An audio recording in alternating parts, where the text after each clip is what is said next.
quando se trata da transferência de calor por condução entre materiais, um fenômeno bastante importante e por isso de grande interesse prático é a resistência térmica de contato ou resistência de interface. É,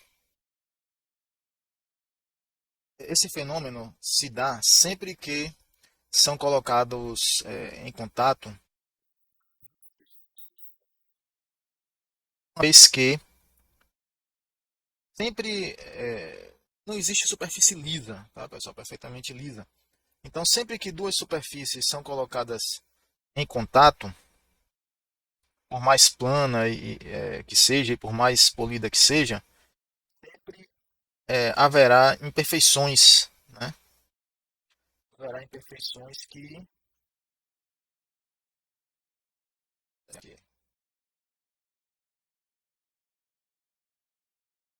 então, veja, aqui eu tentei desenhar aqui dois blocos, tá? Esses dois blocos foram colocados em contato. Repare que devido a existência de rugosidades, né, o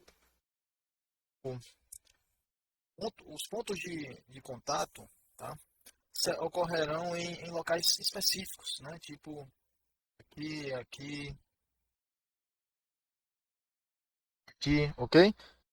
Deixando lacunas entre as superfícies. E veja que essas lacunas elas serão preenchidas, vão acabar ficando preenchidas com o fluido que envolvia essas peças durante a junção, né? Então, digamos, se tiver aqui fora ar, se tiver ar, aqui no meio das peças nós teremos ar também. Então, digamos,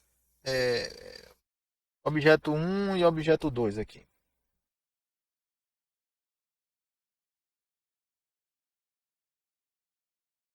Então, no meio aí dos objetos nós teremos ar, né? E aí o que é que vai acontecer? Digamos que eu tenha uma fonte quente de um lado, que vai manter a temperatura aqui, um valor T1, digamos, aqui T1 e aqui T2. Se T1 for maior do que T2, nós teremos uma transferência de energia, correto? Teremos uma transferência de energia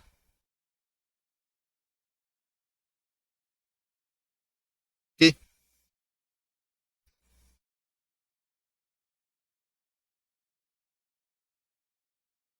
taxa Q, certo? Então reparem, essa transferência de energia enfrentará a resistência condutiva do lado do bloco, a resistência do lado do bloco 1, a resistência condutiva do lado do bloco 2 e uma resistência de interface aqui na junção. Tá? Esta é a resistência de contato. Ela sempre vai estar presente quando houver a junção de materiais. Podemos dizer que a resistência de contato é criada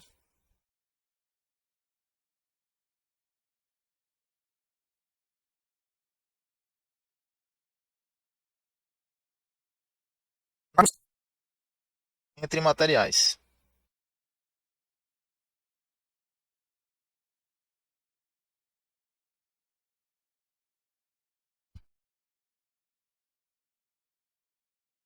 Entre materiais.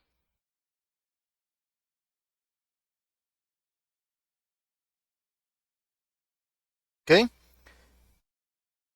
E ela é criada justamente devido às imperfeições e a, ao aprisionamento, né, do fluido que envolvia as peças dos objetos antes da junção.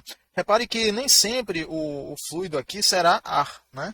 Digamos, se as peças forem ajuntadas embaixo d'água, no oceano, por exemplo, haverá uma resistência de contato aí preenchida por água. Tá? E é um fenômeno complexo. Né? A resistência de contato é complexa.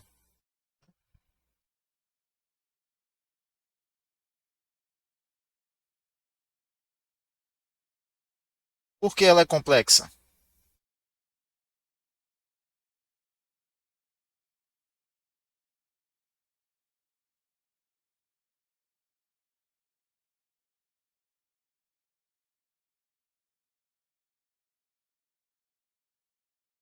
Porque são variadas que vão influenciar a transferência de calor através do material.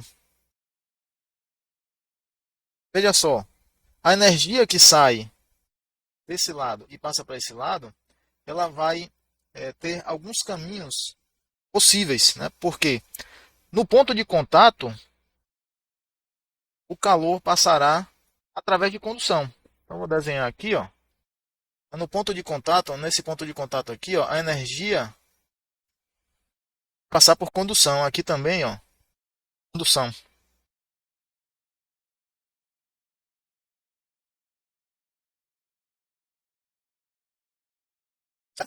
Mas a energia vai passar de um lado para o outro, ó, passando aqui através do ar, né? Do ar que ficou aprisionado aqui, né? Digamos aqui, vai atravessar por aqui, ó. Vai passar de um lado para o outro, vai ser transmitida. Nesse caso aqui, como está atravessando o ar, que é um fluido, se tiver totalmente estagnado, vai ser condução através do ar. Mas se houver uma movimentação desse ar, né, nas lacunas, aí o fenômeno já é convectivo. Convecção. O mecanismo será um mecanismo convectivo. E ainda tem outra possibilidade. De um lado para o outro aqui, ó, nós temos duas superfícies que estão trocando energia. E aí, uma está emitindo energia radiante e a outra está recebendo energia radiante, já que está numa temperatura menor. A transferência de calor líquida será da maior temperatura para a menor temperatura. Ou seja, vai envolver também radiação. Então, é um processo, né, um efeito, um fenômeno bem complicado de descrever, de se descrever rigorosamente, né? Porque envolve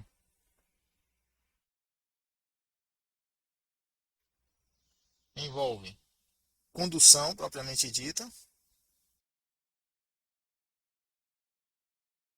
convecção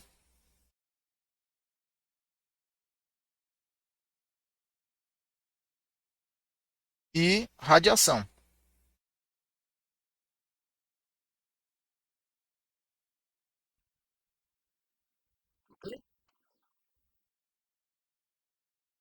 A situação que eu coloquei para você é uma ilustração do livro texto, e aí a gente pode ver o perfil de temperatura, né, como ele varia através da resistência de contato, né, com a resistência de interface. Veja que o perfil de temperatura ele vai variando linearmente, supondo que seja um bloco uniforme, né, que esse aqui seja um bloco uniforme, esse aqui também, a variação é permanente. A variação de temperatura, distribuição de temperatura será linear. Linear. Se não houvesse a resistência de junção, a queda de temperatura através do outro bloco, digamos, se aqui nós tivéssemos um bloco realmente único, originalmente único, né, a queda de temperatura continuaria linearmente aqui. Tá? No entanto, devido à existência da resistência de junção, a queda na junção, o ΔT é um ΔT abrupto, né, brusco. E aí ocorre o ΔT aqui na junção, a queda brusca, e uma vez que é atingida a região de uniformidade, no bloco B, a distribuição de temperaturas volta a cair linearmente. Tá? Então, a junção aqui ela introduz um delta de temperatura brusco, né, que acontece em um espaço, né, em uma distância muito curta. Na verdade, essa retazinha aqui ela não é totalmente vertical, ela é levemente inclinada. E a resistência de contato ela é influenciada por alguns fatores, tá? Primeiro, vamos dizer, influenciada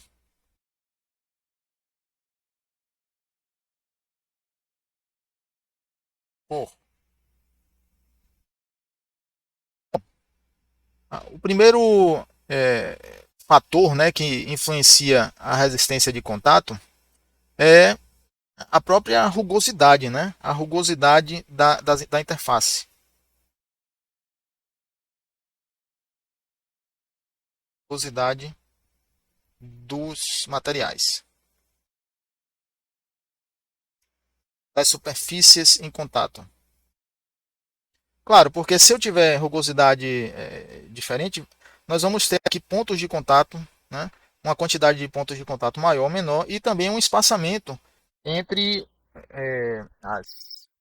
vamos dizer, os altos e baixos, né, da superfície, poderá resultar em um espaçamento maior que conterá mais ar, né, mais ar preso mesmo na junção. Então a rugosidade vai influenciar, né, a resistência de contato. O outro ponto, o outro fator que influencia é a pressão na junção. Podemos chamar de contrapressão.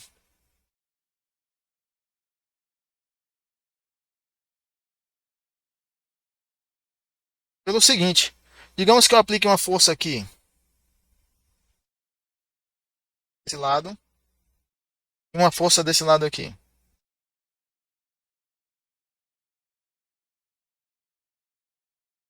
Tá? Se eu aplicar uma força, o que é que vai acontecer? Os blocos eles estarão pressionados, né, um contra o outro e haverá uma deformação, pode ser elástica ou inelástica, aqui na interface. Né? Haverá uma deformação aqui na interface. E havendo essa deformação, haverá, né, uma aproximação das duas superfícies.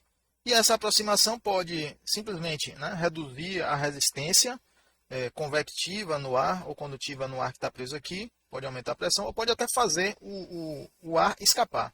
O ar ou outro fluido, né, que tenha sido aprisionado aqui. Então é influenciado por isso também. Outro fator que influencia é o tipo de fluido. Tipo de fluido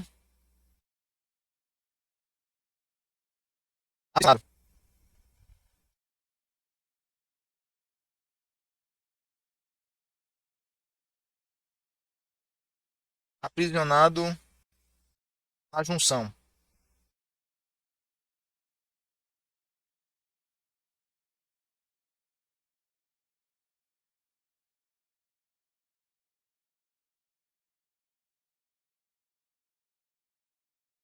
Ok? Então o fluido aprisionado vai influenciar. Pode ser água, pode ser ar, pode ser um outro líquido, pode ser um óleo. Tá? Além disso, nós podemos ter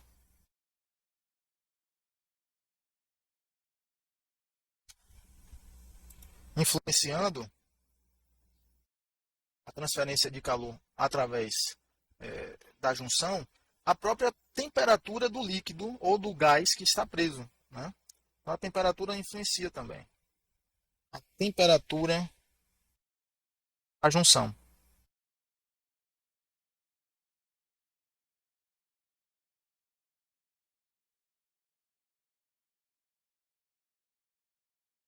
Certo? A temperatura na junção vai influenciar o valor da resistência de junção. E matematicamente, nós podemos equacionar, né, a resistência de contato da seguinte maneira. Considerando, né, que a equação, né, de transferência de calor pode ser escrita como a taxa, né, aqui é a taxa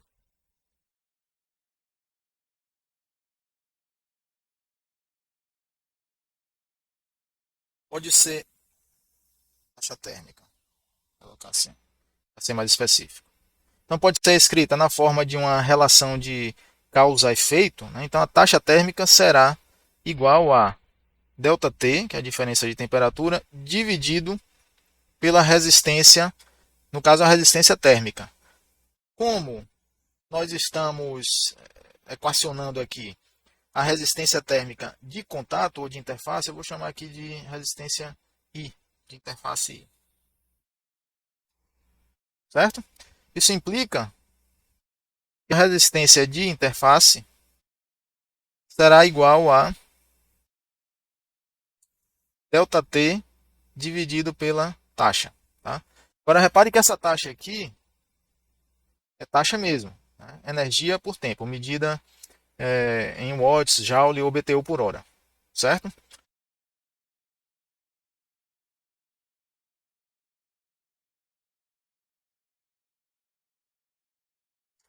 Mas existe também uma outra forma de definir a resistência baseada no fluxo. Isso é importante notar porque alguns livros, alguns manuais de referência usam essa outra definição. Então, quando nós vamos calcular uma resistência de contato usando uma tabela ou um gráfico, é importante prestar atenção, né, em como é definida essa resistência térmica, ok? Então, se nós considerarmos, né, a equação de taxa, né, explicitando a área de troca térmica, a resistência de contato baseada no fluxo será escrita a partir dessa equação. Repare que aqui no caso nós temos fluxo e não taxa, tá? Fluxo térmico.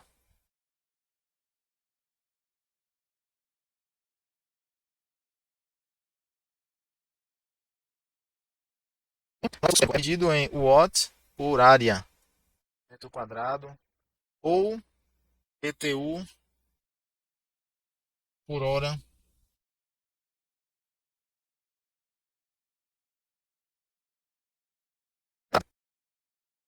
Desta forma aqui, a resistência de contato será escrita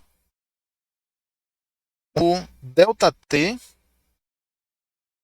dividido pelo fluxo. Certo? Então, tem que prestar bem atenção nisso, tá, pessoal? Porque existem na referência, né, as duas formas sendo utilizadas, tá? Então existem as duas formas. Então essa aqui é a resistência de contato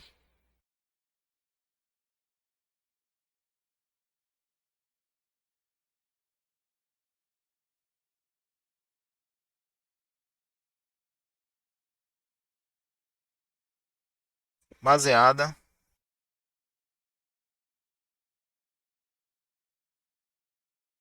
no fluxo térmico. Falando isso, ok?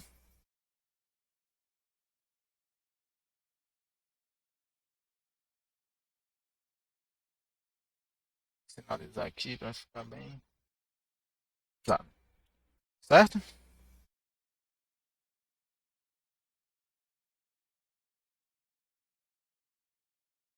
Pois bem, aí você pode se questionar, mas se o material, se a peça tiver uma superfície muito polida, será que vai haver resistência de contato mesmo? Bom, eu vou responder a sua pergunta mostrando essa foto aqui. Essa foto aqui é uma foto ampliada, né, em microscópio eletrônico de um espelho, uma superfície altamente polida. E aí você pode reparar que existem muitas irregularidades na superfície. Não existe superfície lisa. Não existe superfície lisa. Por mais polida que seja, haverá rugosidades, haverá irregularidades. Qual é a importância da resistência de contato, pessoal? É bastante importante, né? Por exemplo, na eletrônica. Os processadores, né, de computador são semicondutores, passam através dos circuitos corrente elétrica, vai ter um efeito Joule, vai dissipar calor. O resultado é que um processador, né, de computador atuais com bastante potência de processamento, ele vai dissipar uma quantidade de energia térmica significativa. E essa energia térmica precisa ser removida do componente eletrônico, né, do circuito. porque senão a energia térmica vai se acumular, a temperatura vai aumentar, porque a energia térmica se acumulando aumenta a energia interna, e aí a temperatura aumenta, vai acabar carbonizando e queimando o processador. E isso acontece mesmo. Então, os processadores modernos inevitavelmente terão que ter um sistema, né, bem sofisticado de resfriamento. Se usa dissipador de calor, né, essa peça aqui, alumínio, ela tem prolongamentos de superfície, que são as aletas, vamos falar nisso mais na frente, mas além disso tem que ter um ventiladorzinho ó, forçando a circulação de ar. Esse ventiladorzinho o pessoal geralmente chama de cooler, né? O pessoal chama de cooler. Então, esse ventiladorzinho força o ar contra as aletas e renova esse ar, né, aumentando a transferência de calor por convecção. A junção entre o cooler e o processador que está aqui embaixo, ó, o processador está embaixo aqui do cooler, certo? O processador está aqui embaixo. Então a junção aqui é complicada, né? Você tem que ter muito cuidado com ela, porque para a transferência de calor ela é complicada. E a junção é justamente uma resistência, cria, né, justamente uma resistência de contato. Se essa resistência de contato aprisionar, né, o ar, como o ar é um gás e os gases, vocês já sabem, são péssimos condutores de calor, né, péssimos transmissores de calor, nesse caso, né, esse ar vai ocasionar uma resistência térmica significativa. E do jeito que o cooler, né, foi dimensionado aqui, a potência do ventiladorzinho, as aletas e tal, se for deixar apenas o ar aprisionado na junção, o processador queima, né, ele vai queimar. E aí o que é que se faz? Se coloca um fluido nessa junção. Então veja aqui, o processador está aqui, essa peça aqui retangular é o processador. Aí se coloca esse fluido aqui em cima. Tá? Na verdade é uma pasta, é um óleozinho, é, um óleozinho com pozinho branco, tá? Pode ser dióxido de titânio. E aí essa pasta, né? Essa pasta vai ficar presa entre o dissipador de alumínio e o processador. Então, quando o processador o dissipador de alumínio é colocado aqui por cima, ele vai espalhar essa pasta, ela fica espalhadinha aqui. Tá? E além disso, existe um sistema de mola para aumentar a pressão na junção, né? Porque a gente já viu que aumentando a pressão na junção, as superfícies se aproximam mais e aí ocorre uma diminuição dessa resistência térmica de interface, né? Contato. Olha aqui como fica espalhadinha a pasta, esse fluido, né? Chamado de pasta térmica. O pessoal costuma chamar de pasta térmica. Pasta térmica. Certo? Então, a pasta térmica aí vai reduzir vai aumentar a transferência de calor na junção e vai reduzir, né, a resistência de contato. Ok? Por que isso? Porque é um líquido. Os líquidos são bem mais condutores de calor do que os gases. Né? Uma ou duas ordens de grandeza a mais.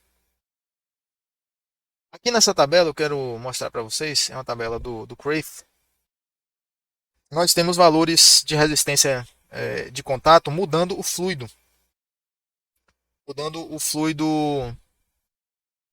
da interface, né? O fluido interfacial. Então repare que aqui nós temos, vamos ter aqui nessa tabela, né? A resistência de contato, aqui ó. E essa resistência de contato aqui, ela é baseada no fluxo, viu? Baseada na equação Q igual a RI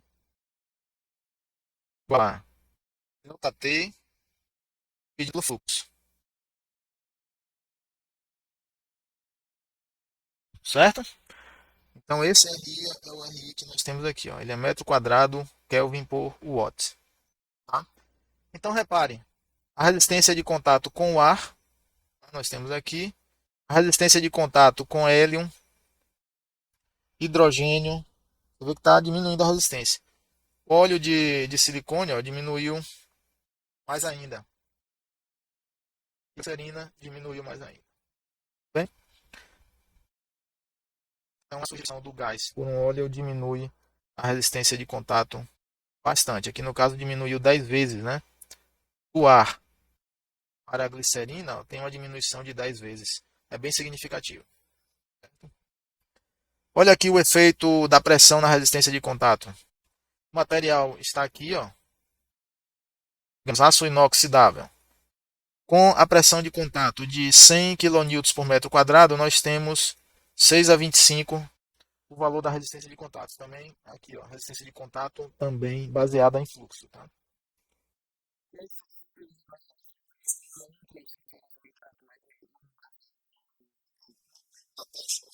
Fluxo, então é preciso ter cuidado com isso.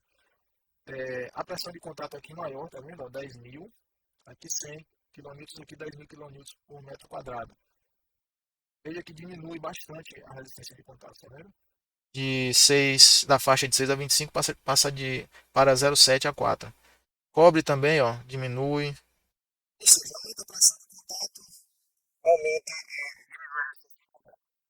E esse gráfico aqui, para finalizar, ilustra, né, como a resistência de contato diminui. Qual é o comportamento? É um comportamento altamente não linear e depende muito dos materiais envolvidos e das condições de polimento e do fluido que está preso na interface, né, na junção. Cada letrinha dessa aqui é um material, um fluido ou uma condição de polimento diferente. Aí no livro texto tem a tabela para cada uma dessas curvas.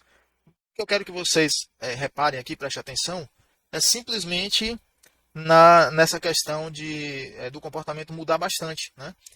Tirando o fato de ser monotonicamente decrescente todas as curvas, né? Mas a forma da curva muda bastante, né? De cada uma dessas aqui.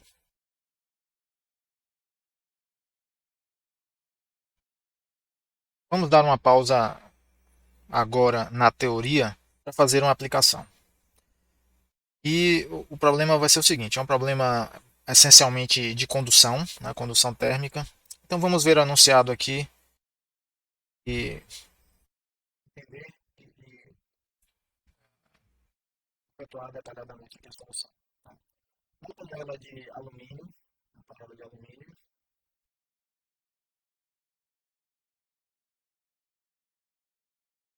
uma panela de alumínio, cuja condutividade térmica é 237 watts por metro grau Celsius, tem um fundo plano com diâmetro de 20 centímetros. Né? Então é uma panela de fundo circular e espessura 0,6 centímetros, a espessura do alumínio. O calor é transferido continuamente para a água fervente na panela através de seu fundo a uma taxa de 1.200 watts. Se a superfície interna do fundo da panela estiver a 105 graus Celsius, determine a temperatura. Então o fundo, né, a superfície interna, tá? Está em contato com a água. Se estiver a 105 graus Celsius, determine a temperatura da superfície externa da panela. Tá? Então a temperatura aqui é da superfície externa, da que está em contato com o fogo. Ok? É um problema relativamente simples e, né, nós podemos fazer a solução.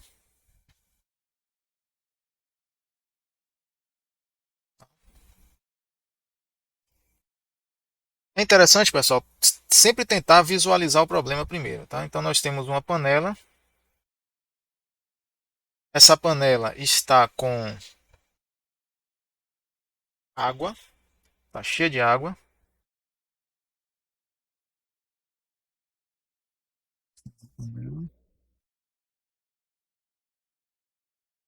Certo?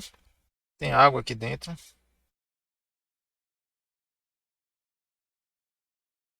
Tá?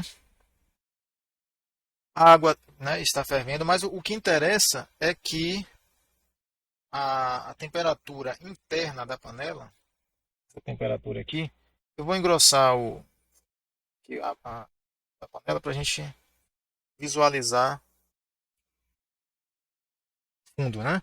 Essa espessura aqui é de 0,6 centímetros, tá? E essa temperatura que é dada 105 graus Celsius. fogo tá aqui por baixo, né? E aí a perguntada é essa temperatura.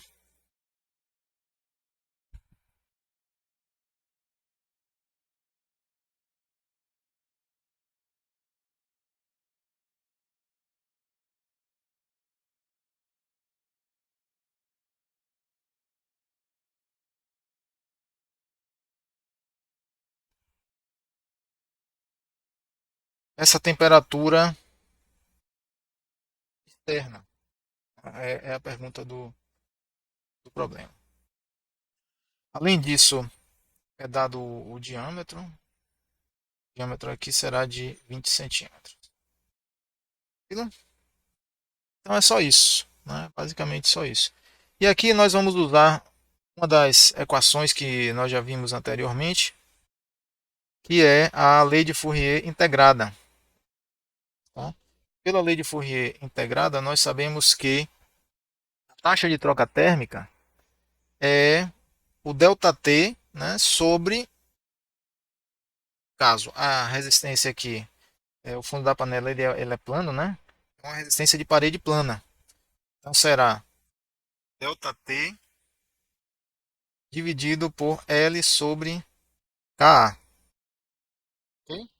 Ou, invertendo aqui o denominador, né, e multiplicando, fica KA sobre L vezes esse ΔT. E qual é o ΔT? É a diferença entre as faces da parede. O cabo aqui e o fundo da panela, um lado e outro. O sinal nesse problema aqui é imaterial, é irrelevante, a gente pode fazer simplesmente a maior temperatura menos a menor temperatura. Eu vou chamar de T2 menos T1, certo? Aonde T1 será a temperatura externa. Isso aqui implica que, resolvendo, né, se nós isolarmos aqui, aqui será, vou chamar aqui de T1 e aqui T2, certo? Resolvendo aqui para a temperatura T2, numa álgebra simples, nós fazemos T2 igual a T1 mais L, que é a espessura da panela, a espessura do fundo, né? Vezes a taxa, dividido por Ka. Tranquilo? Vou chamar isso aqui de equação 1. Nós precisamos descobrir quem é a área. A área da panela é um cálculo de geometria simples, né? πd2 sobre 4, que é o diâmetro da panela. Isso aqui será igual a π. Nós temos o diâmetro, né, que é 0,2 metros quadrados, já transformando aí centímetros, dividido por 4. O resultado será 0,0314 metros quadrados, fazendo o cálculo. Tranquilo? E aí, nós temos todo o resto do problema. Né? Nós temos T1 que é dado, temos a espessura, temos a taxa, a condutividade térmica do alumínio a gente pega do apêndice do livro, né, de tabela, e a área nós acabamos de calcular. Então é só substituir, e aí fica bem simples. A gente pode calcular T2 será igual a, substituindo, né, os valores, 0,006 metros vezes 1.200 watts dividido por 0,0314 metros quadrados, que é a nossa área, vezes a potência, 230, deixa eu ver se é a potência mesmo, 230, condutividade térmica, 237 watts por metro grau Celsius, mais a temperatura T1, resultando assim, T1 será 105 graus Celsius. E aí nós temos um resultado, fazendo os cálculos, 105,97 graus Celsius. A diferença é bem pequena. Então, essa temperatura aqui é a temperatura do fundo da panela, do lado externo, né?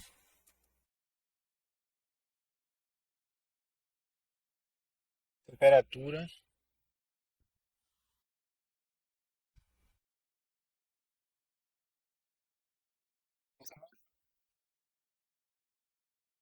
fundo da panela.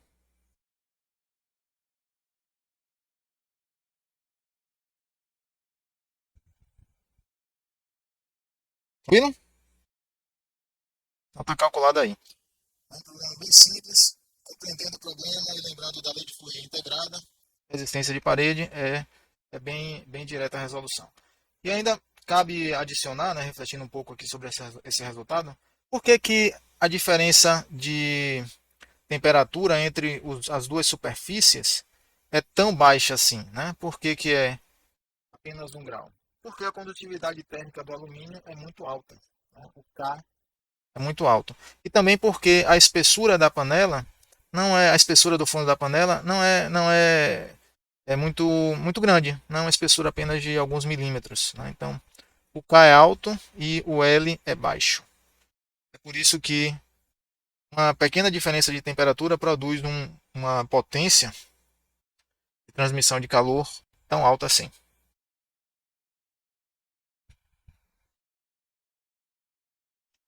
Vamos resolver agora este problema. Os vidros internos e externos de uma janela de vidro duplo, né? Então o vidro é duplo, de 9 pés por 9 pés, o formato da janela é um quadrado de 9 por 9, estão a graus Fahrenheit e 42 graus Fahrenheit, respectivamente. Se a distância se a distância de 0,375 polegadas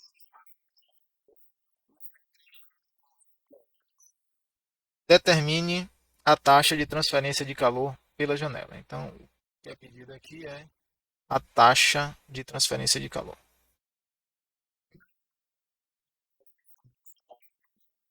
Tá? Então vamos lá, vamos resolver esse problema.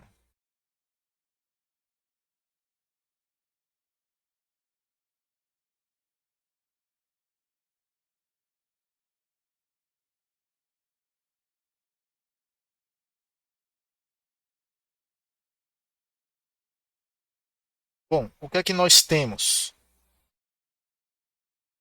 É dado que temos uma janela.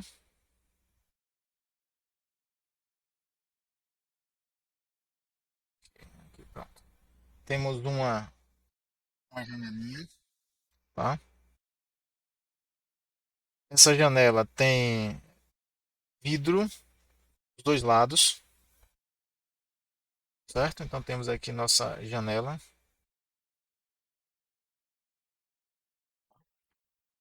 E aqui nós temos vidro e vidro. Aqui no meio tem ar, certo? A temperatura, vamos dizer que nós temos um ar refrigerado, só para dar um contexto, um ar-condicionado, né? E aqui é ambiente.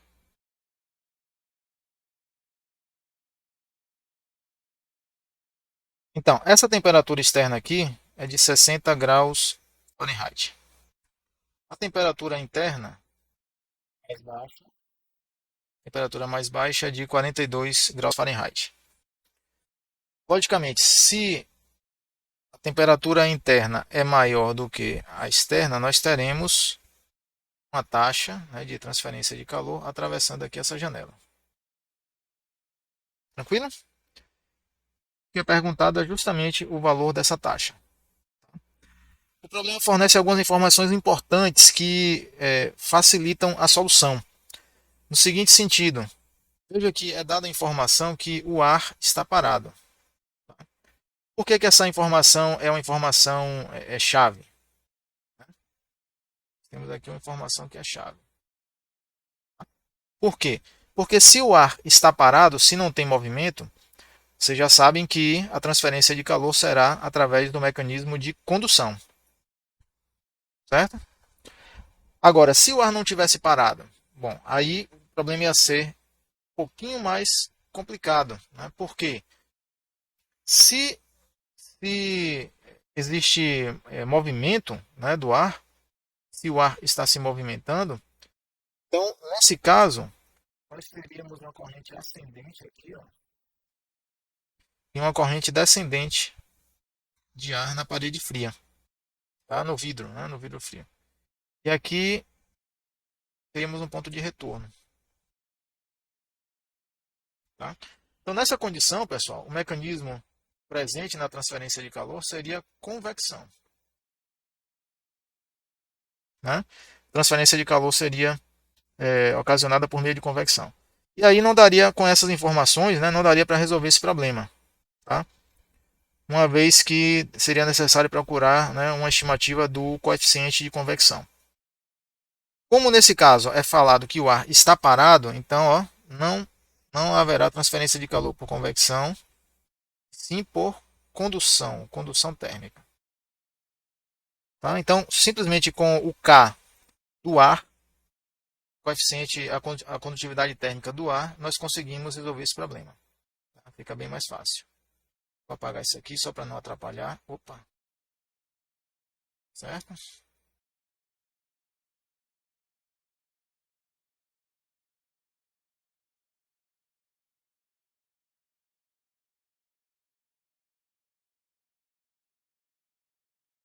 Pronto.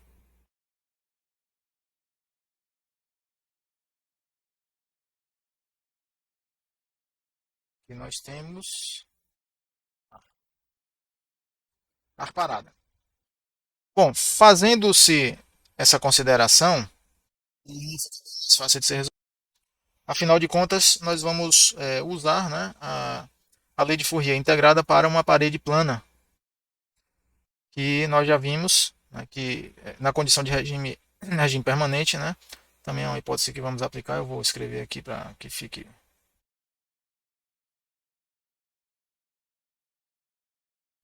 assumir também regime permanente.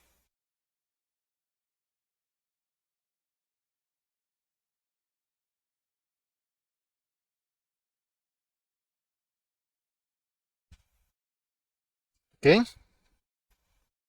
E aí, a lei de Fourier pode ser escrita, né, como Q igual a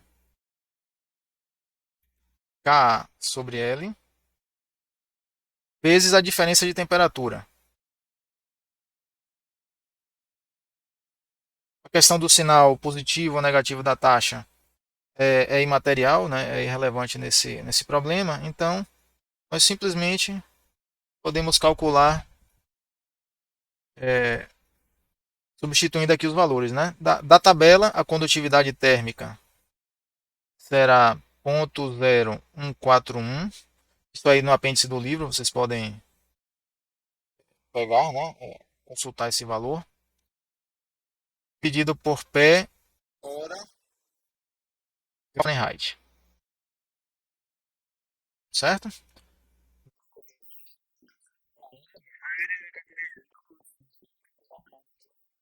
Em cima. Tá? A área é a área de um quadrado, né? Afinal de contas, a janela é uma janela quadrada, né? Então, vamos simplesmente fazer a área igual a L ao quadrado. Onde L é 9 pés, tá? E então nós temos 9 pés ao quadrado. Que tem 81 pés quadrados. Tranquilo? Então, continuando aqui a aplicação dos valores, nós temos 81 pés quadrados. Isso dividido por L, que é esse L aqui é a espessura da camada de ar, então fica 0,0313 pés, conforme dado no problema, né, fornecido, vezes a diferença das temperaturas, que pode ser 60 graus Fahrenheit menos 42 graus Fahrenheit. Finalmente, pessoal, obtemos 658, fazendo as continhas, BTU por hora. Essa é a taxa de energia, né, a taxa de troca térmica, a taxa de transferência de calor através da parede, né, que é através da parede não, através da camada da janela de vidro, né? Através da janela de vidro. A resposta aí é 658 BTU por hora.